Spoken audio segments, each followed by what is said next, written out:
allow me. Okay, what I'm talking about here um, is what was revealed to me through the homework assignment this time. And I had to do a little digging, and now I'm getting the picture kind of, but it's vague. You know, I need another dose of mud in my eyes with spittle because everything is still looking like trees walking around. But let me tell you, okay, so when I saw in the syllabus that it says we're supposed to do this at the end about this time of the month in this class, diatonic seventh chords, chapter 15. And I thought, well, wait a minute. Okay, I know they've already talked about seventh chords because I was with Glenn when he had to do all that stuff, and I've seen one of his assignments, which lo and behold just happened to be the assignment that I gave y'all. But I gave you the first two lines because you had such little time to do it. This person gave you the whole page.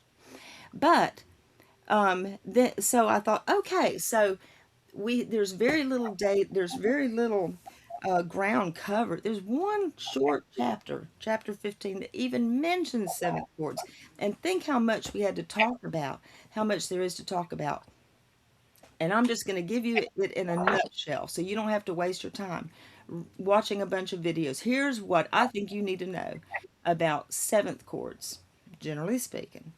Okay, number one is you need to know that the bottom part of it is really the same thing as the whole chord. What I mean by that is a one chord in a major key, major one, also is a major 1/7, okay? And it's just an extension, it's a decoration that it sticks onto it. It has no real function in most cases. In most cases, the seventh chords are just glorified versions of the triad they represent. If it's a two chord before it became a seventh, and which a two chord usually leads to a five, that 2/7 is going to lead to a five also. They just added a seven because it's boring to hear nothing but triads. So they dress them up every now and then, trot them out, and that's. And so most of them are like that. So we don't really dwell on those. But the ones we care about are, can you name one? Which seven do we really care about? Five seven, The five 5 seven. 7. That, I don't care who you are and where you are, that is one of the most important pieces on our chessboard.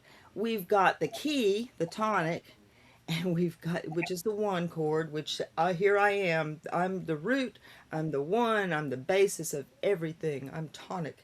And then its cohort is the 5/7, which also is like John the Baptist introducing Jesus, coming ahead of it and saying, "Here it comes," and that's the 5/7's role. It establishes what key you're in. So if you hear a 5/7 to a 1, at least at that moment, you're in this little key, this little universe, G major or something temporarily, or maybe all over. So, so, um, so if you don't get anything else out of this exercise and out of this chapter, number one, all of the none of those seventh chords are really functional. They don't add anything to the function of the original triad.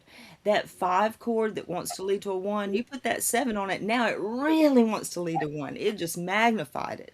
But all the rest of them, maybe the seven diminish. You put a seven on it, it makes it a little stronger, but it's still just a weak little, you know, thing just walking into the one above. It's nothing. It's not a so that's all we care about, okay? Number one, as far as function is concerned. And then number two, we have inversions, okay? And just now, when we were doing triads, remember we had certain rules about number one, you know, since you've only got three voices, three notes, you've got four voices, you have to know what to double and what.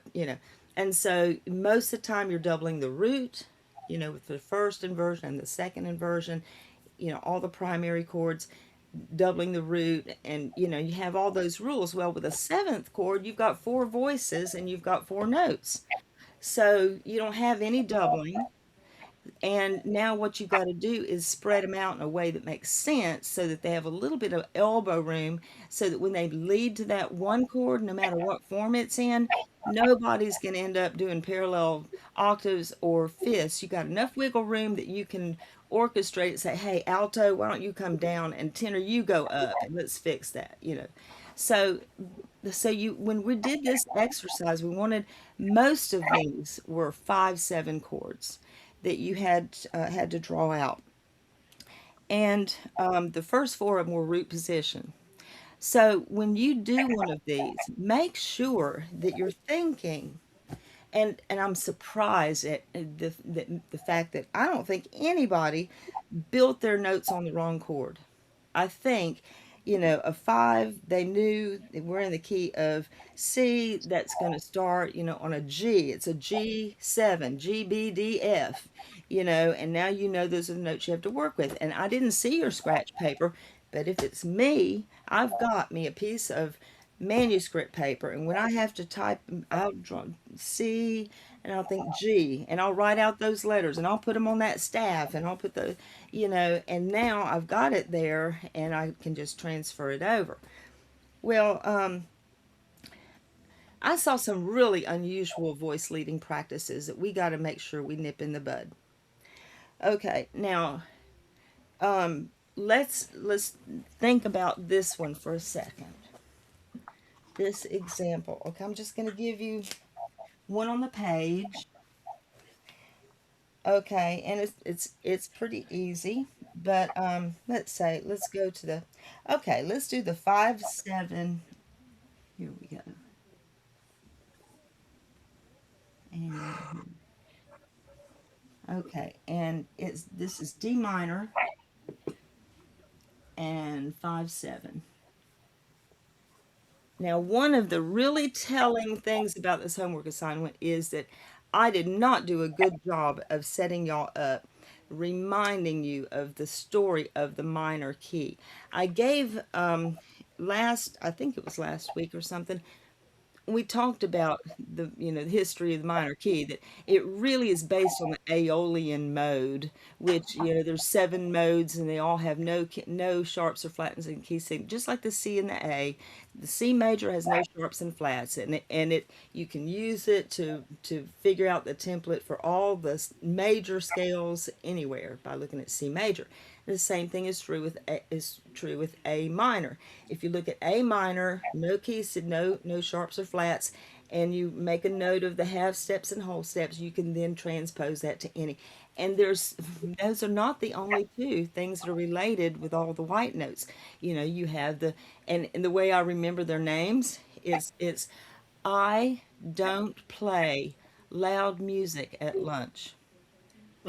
And because the name, the names of the modes, the one that goes from C to C, that's the major, the regular major mode is the one. That's how I remember what did I just say? Ionian.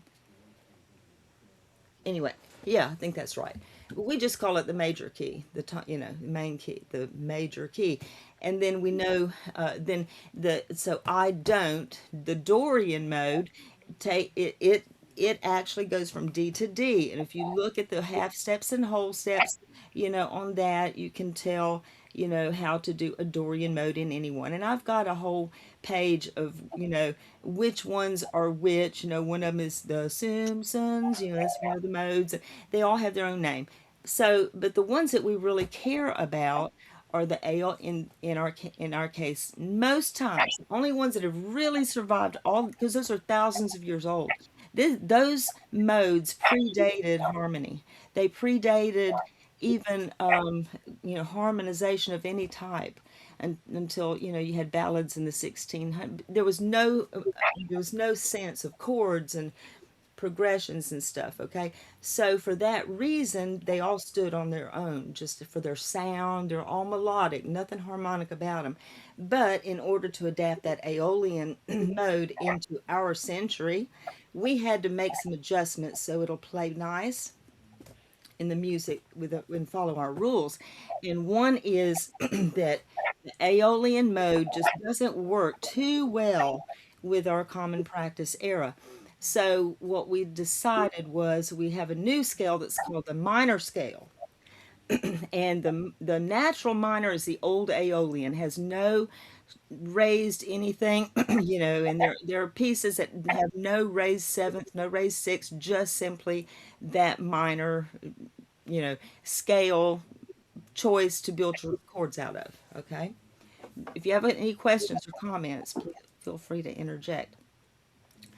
So my point of all of that was, if nothing else, I want you to remember next semester that the minor key, the reason why it has that harmonic form is so that by raising that seventh tone, for goodness sake, now we have a chance to have a major 5/7 chord in that minor key.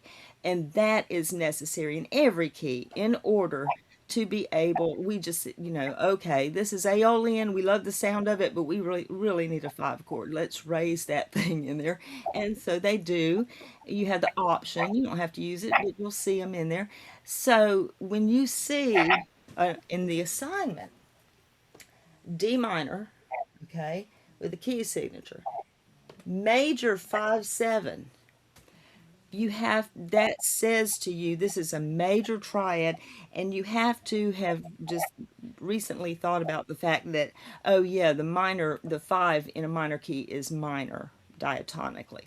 And so you don't may not have thought about that. A lot of you did not even put a sharp or natural or anything for that D minor, because in D minor the 5 is A, C sharp, E, G,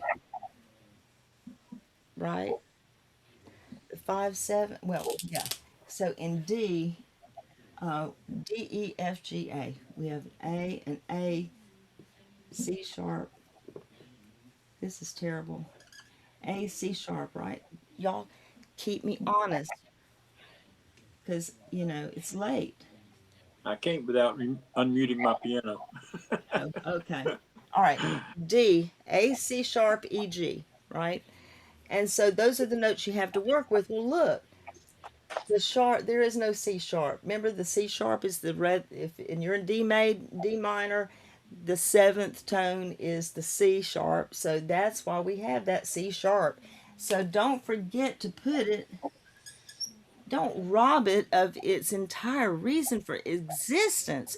You owe it an apology if you left it in a minor. Shame on you. So you got to remember. So in this particular case, wait, I don't want to do it with, I think I accidentally did it with a Sharpie recently and it caused me all kinds of pain. Okay, so now the 7 here, that tells us it's what note is going to be in the bass.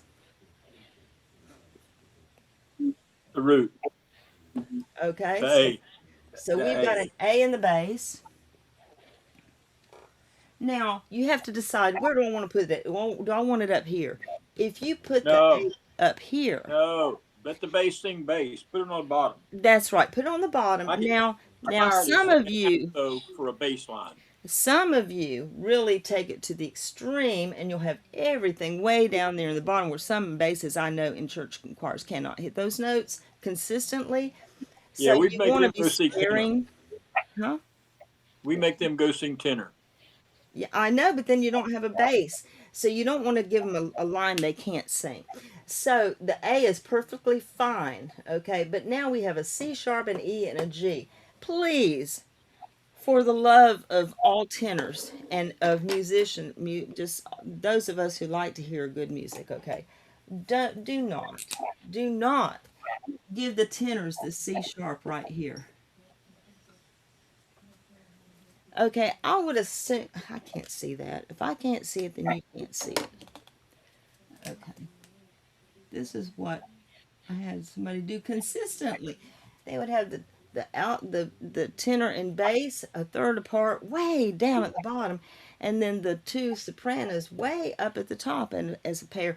And I thought, okay, that I don't fault this person for seeing it that way, because it sounds like they had just never heard me talk about how to do these chords. and I just assumed everybody had heard my story. But here we go. Okay, so wait a minute. I mean, in her mind, she must be thinking of it in thirds, and then she's just doing them like this or something. I don't know. She doesn't realize that here is the big message when it comes to inversions, whether it's seventh chords or triads, and that is all that matters is two things. What are the notes in the chord? A, C sharp, E, G. Okay, which note are we going to have in the bass? That's A. A. Okay, we've already got that. Now, look at what we got above us here. Okay, hold on. I think I need to get a new overlay. I think this one is losing its ability to dry erase. Okay. Because you keep using your finger and you're putting oil on it. Yeah, but then it doesn't want it here. I tried. Hey, you think I didn't try that? That was dumb. Okay. All right. So we have a C sharp, an E, and a G. Okay. And you've got, look how much room you got to put them. You can put them all up in here. There's two ways you can do it. Open position, which means there's at least one chord tone between any two voices. Okay. There are no consecutive ones, so there's no thirds anywhere. And you just spread them out. Or you can do them in the thirds where you bunch them together and have the bass separate at the bottom. But you'll have the alto, you'll have a high tenor here, and but you never want to have more than.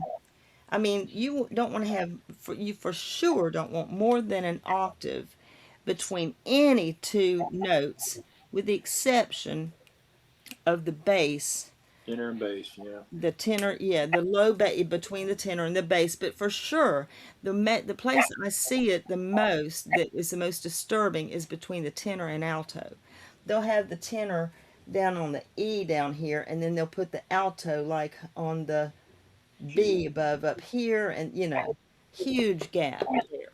So you want to rearrange those voices so that they, number one, I like the open position because you need a little elbow room, because if you're going to resolve it, which we're going to do this week, if you got a 5/7, it's got to go to a 1, right? So we've got to look at, when we're thinking about how to put the voicing up here like this, how to arrange those other three voices, you want them to have room so that when they go to that next chord, if it's an inverted chord, it's not the way you would normally resolve it, or something about it that is problematic.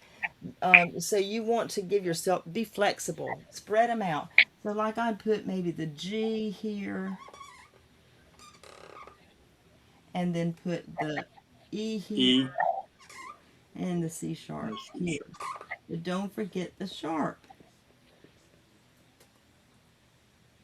To me, that would be the best arrangement. But it would be also fine if you instead put the soprano down here in the alto, you know, and had them clustered there together or something. But be aware, now you're at the mercy of that next chord, because you can't move anybody except either, you just don't have room. You want to give yourself a little elbow room, because now let's say we want it to go to a 1, but we want it to go to a 1/6. Okay? Now, now we're in a triad. We're resolving to a triad. And the triad only has three notes in it, so we're going to double something. Okay? But first, let's write out what's in there. We got a D and an F and Yeah. an A, A. right? Yep. And so we do have a common tone here. We have an A in both of them. Yeah, And but you can't keep that one you can't keep that one. That's right. because you got to have a So you're F on going to bottom. throw it away. Um, so this it's like a lame duck here, or whatever. There's probably a better analogy, but it doesn't matter. Okay, so we're not going to have any common tones, but we do want to keep track of where our seventh is, because we want it to either resolve downward by step or stay the same. Okay, so that A, C, E, G, that G wants to go down to the F. So, or, so anyway, so or it'll stay the same and be the five of the, the next chord or something. So, anyway, so the G, we want to make sure that when we resolve it, it's going to go down by step, if possible. Well, Okay. that's going to be problematic. It might be. Well, because isn't that the one chord? Isn't that a first inversion? Yep. Which means the F is going to have to be on bottom. So Right. That's right. you either got to put the bass up there for the F, or you got to put the F below the staff, which you just said you don't like Right. Well, making basses sing you low can bass put it notes. here. Yeah. Well, but you could make them unison if you wanted to. Yeah, Okay. Wait, no, wait. This one has to come up to a. They're not coming up to a D. They're coming to an F. So I would an try, F. probably just have it go Drop. a You third better drop instead it. of a sixth. Instead of a Yeah, huge leap up, I think I just have it go down a third. Maybe put a nice little passing tone in there just to impress the teacher. Okay. that's And better. no, wait a minute. I'm wrong. Yeah, that's right. DFA. A, C Could you put flat, E. another? It You that have to double on the F. root, don't I'm you? sorry. What was that? No, you have double the root, so you're going to Yeah. have And now, two D's yeah, in there someplace. yeah. Could you could you put the other F on that right there? Yes, ma'am. Yeah, that's where it needs to go. But here's what I don't like about that, Hmm. and that is not having voices go in parallel motion together if Uh, they're going the same direction. In that case, I think it's a better idea to put it like this. I hate to do it, but maybe have a, um, it's only a fourth. And could here's, you? You and that, can't. You can't right? do that. No, You wait, can't do that wait. No, because an not inversion. F. It's F. I'm sorry, F. You have to. Yeah. F. So it You Now would, the could. bass. Now the Uh, basses are going to hate you. yeah, they will, unless maybe we can throw in a couple passing tones or um, da what da. if I don't know. you kept that low F that you like you had it, and then made that Well, tenor go up to an A, and then you could put the other yeah, F okay. in No, this because that seven treble. needs to resolve either down or be a common. Oh, okay. So what we could do is put. All right, this is the G, right? So the seventh always has to What if we resolve put down. the G up here and put the tenors on an E, Wow. Nah. and then that G Why would don't you put come them? down to the F, and let's see, what have we got to work with now? We could now, if we wanted to, put that up here on the A, but we don't want to do that to the basses. Let the basses No. do the bass. Let them be Keep them. basses, and we'll Keep have them. the E up Drop them here. down. And it won't matter. They'll enjoy being that, having that Oak Ridge Boys sound where they can really belt out that low note. And then they're going Why to couldn't come you? up. Now, this Why is, couldn't you? Why couldn't you put the F below the staff and then double it for the tenors? You have to have a D and F yeah, and an A, yeah, right? you could. You could. Well, no, that wouldn't work because you've already No, it'd got be a it double doubled in third. the. Wait, You are, yeah, yeah, it'd be tripled, so you can't do that. you can. So it has. If They would it have to mean, go you to know the what? Here's the rule, and you'll A. find this over and over. When you're resolving to a from in a seven from there are certain circumstances if there's no other way to do it and you have to double, it's perfectly okay to have three tonics and a third in that resolved chord. If Yeah, you have to leave out the fifth, do it. And you'll see a bunch of examples in the book, and I don't approve of it. I yeah, think there should be some other way of doing it. But if you have to, like for instance, there is the 13th chord that always, usually resolves down to the third with two other tonics. So anyway, that's just what it is. So yeah. keep in mind, and when you stack them up, then you make sure. Okay, so Now, y'all, this is not, you will never see a 5-7 to a 1-6. You might see a 5-6-5 go into a 1. They would never, there's no point in go resolving that to a 1-6 if you're not an inverted. So this is not even real, okay? This is just because this was a standalone exercise, and if I need to, I'll just have it go to a 1. I just wanted to have something inverted in there. Yeah. But it would make more sense to have then this go to the D, and now you can have two D's, this D here, and then an F and an A. I think, right? Wait, the G to the F, and then this could come down to the A. Yeah, you close that up in a hurry. Or you could have, I mean, you could have this go up here, and then have the E go up to an F. I mean, there's things you could do, but none of them are going to be great. Because now you've got, no, still, it's E to G going F to A. That's a perfectly okay. But you've got an E to C. That's a 6. That's okay. And we don't have, I think we'd be all right. But anyway, so but you got to think about that, because you may end up having to move things around. Make sure you have this sucker here.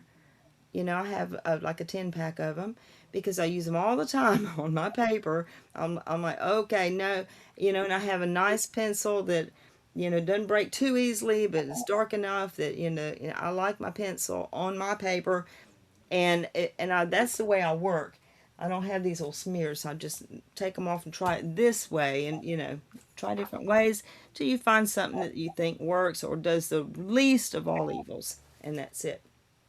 Okay. So the only other thing that I need to just make sure everybody knows is the inversions of the seventh chord. If you stacked it up here, root 3, 5, and 7. Okay, so if it says a 5-7, that means that the root is in the bass. Right. Okay, and then if it says 5-6-5, that's the Third. that's the third in the bass. Okay, and then the 5-4-3, and most of y'all knew these. You remembered them. I Four got them right here in three, my notes. the fifth. Yeah, yeah. Don't That's why expect me to I have them remember any of written this. here like that, and I don't have to think. I'm not, And then I I'm got a not going to D. remember all that. I can see it in my notes, though. Yeah, and then this is the seventh is in the bass. So the bass, the root, third, fifth, seventh, and the abbreviation for this is 5-4-2. 4-2. Just memorize those. That one, this, I always do it with the fingers. I don't know why, but you've got 4 notes: root, third, fifth, seven. If it says 7, all you care about is putting that note in the bass, and then you arrange the other ones, those other 3 creatively, or if you're in a triad, the other 2, so that you give everybody a little room in case they need, when they start it. If they're in a part of a progression, no chord lives alone. It's all part of a progression. You got to think of the whole and how they're going to have to move, and so think of those things. That's why it's good to spread them out like that, and then you have room. Okay, so looking back now at your homework assignment, do you see where some of those things just weren't in your mind? Like the 5 major 5. If it's a little, I didn't mention that when I think, in fact, in my instructions, I said something like, these are all diatonic 5-7, so you won't have to use accidentals. I wasn't thinking about that. Last time we omitted the minors. You got minor keys, you do have to use accidentals. You got to raise that third note. And so I did not specifically say that, or didn't. I just haven't reminded people of the things that we've talked about in the past, about the reason for the harmonic minor and having that 5-7 and why it's important, and the fact that you don't get one in the minor. And some of you just didn't tie those two together to know that that requires action on my part. I got to turn that minor into a major. And so next time you'll think of that, I think. All right. Maybe. Okay. And so this week, I want you to go ahead and look at on page 197, the function of diatonic seventh chords, and it talks about, there's an, oh, here we go. Here, no, page 194, the seventh in four-part writing. The seventh note resolves downward by step, or if it remains a common tone, and they show you examples. And it usually, okay, so anyway, they'll give you all the stuff to be looking for, and then I'm going to drop an assignment that's, I think, the next page over. It's just what you did yesterday, but now they give you another chord. I think they give you the chord. They may not. Yes. Yeah, okay, because yeah, it's the ninth and 11th, 17th. You assume it's, if it's a two, it goes to a five. If you know it's five, you go to a one. So, but I think we'll have those in there, and then that's where you have a chance to do your voice leading for these two scenarios. You might need to go back and look at your doubling rules and stuff for triads and first inversion and all that. I think I would have bookmarked that page where there's that chart. Okay? Any questions? I just wanted to bring up to you next Tuesday, Yes. um, like Glenn and myself, and I think everybody in this class are we're going to be in Jacksonville at a conference. Oh, okay. All So right I'm then. not sure if we can meet Yeah. Well, next Tuesday. I'll also keep what days are y'all gonna be gone doing your thing? It'll be Monday and Tuesday. Monday and Tuesday.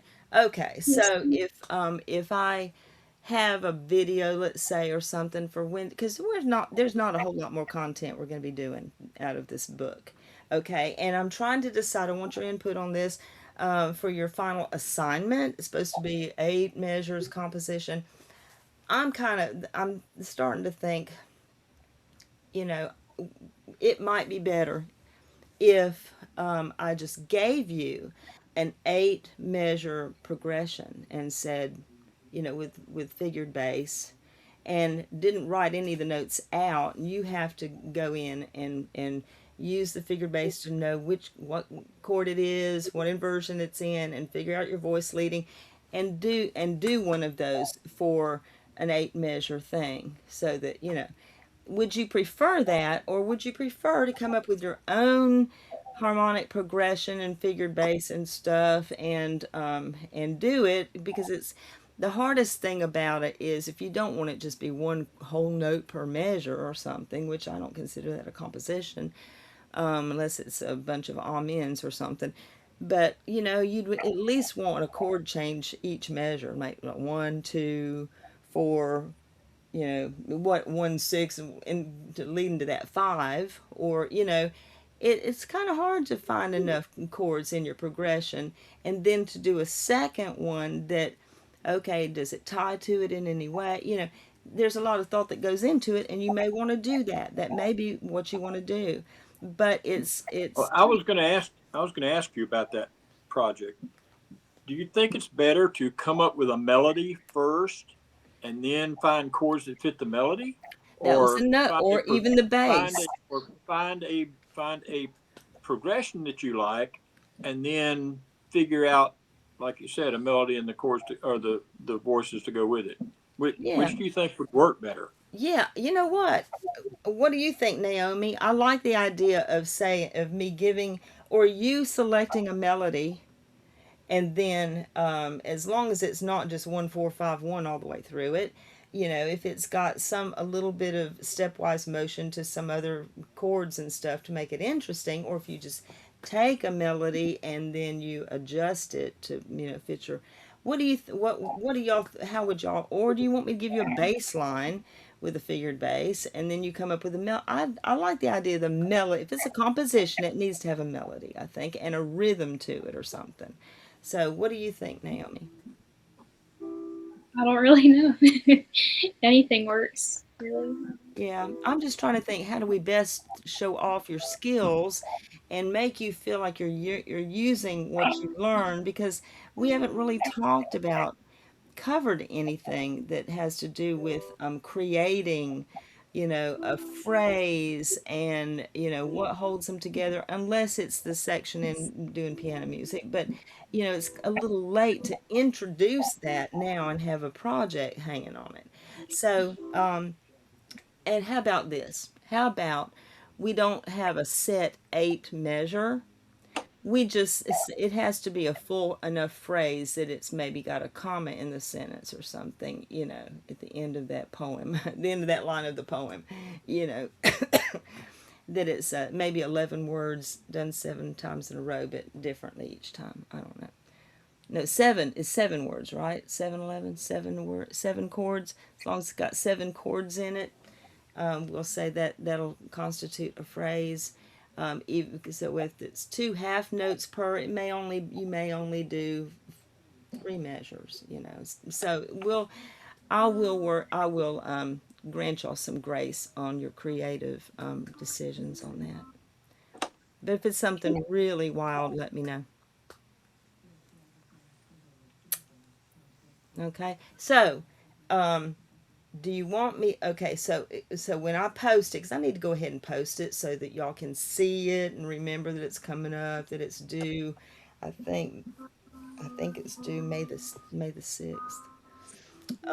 But we probably need to have it in by the end of April. So it's got to be something y'all can do in 2.5 weeks without too much trouble, and with the least amount of stress on you. So is it going to be easier for you to or do you want me to give you a melody and you come up with chords for it, or do you want to make that decision and do the whole thing from start to finish? What should my instructions say? Something that is going to apply to however anybody does it. So we want to make sure they weren't here, so Well, y'all get to the decide. only the only problem I have with you just giving us a melody and having us do the stuff, then it's not really a composition on my part. Correct. That's the way I It's feel it's about it too. it's an it's an arrangement, I agree. which kind of is a different animal. Uh, if you're going to give us something, I'd say Figure base. give us a not even a figured bass. Just give us a progression. 1 4 5, Yeah, and or yeah, make us right. figure out the inversions and stuff, That's and right. Yeah, a melody that fits it. But honestly, to me, the chord progression was the easy part.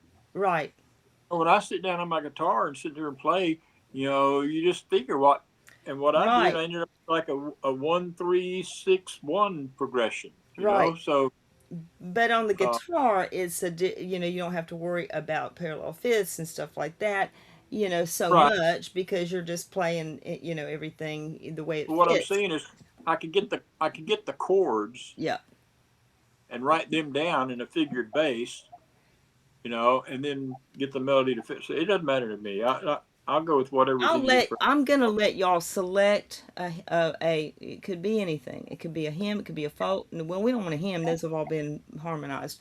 It could be any little folk song or something you wrote yourself, a little ditty. To market, to buy a fat hog, home and again, jiggity jog, to market, it can be anything, I guess, as long as it's like got a, an antecedent phrase to it that's long enough, and then ends on a half cadence, let's say, or a deceptive Yeah, cadence or something, but then starts over again and you have it ending on a tonic yeah, that time. So just pick out something. I don't care if it's the farmer in the dell or what, but so what I'm going to put in there is select or write a tune that is I'll say how many beats maybe, and that way you can decide if you want them to hold 4 4 time, 4 measures long, per phrase, and then and you can come have your own melody, pick a melody and write if you prefer to you know yeah. or okay. Now I'm, but now I wouldn't give you figured bass. I would let you do the whole thing. So I don't know. I'll have to think about that a little bit. But anyway, I'll hope to have a decision made. And I'll have something fine. I'll do that while y'all are gone next week. I'll work on that and see if I can have something that I can drop you, and then everybody can look at it and say, yeah, I think this, or why don't we do this instead? And we can make changes to it before I publish it. Okay? Is that fair? Yes, ma'am. You remember how fair I am when you do my evaluation? Already done. All right, y'all, I'm just joking. I know everybody loves me. If they don't, at least hopefully they learn something. Okay, I'm going to stop recording now and I'll post it if y'all, without, if you don't have any objections to your face being up there for the rest of our class.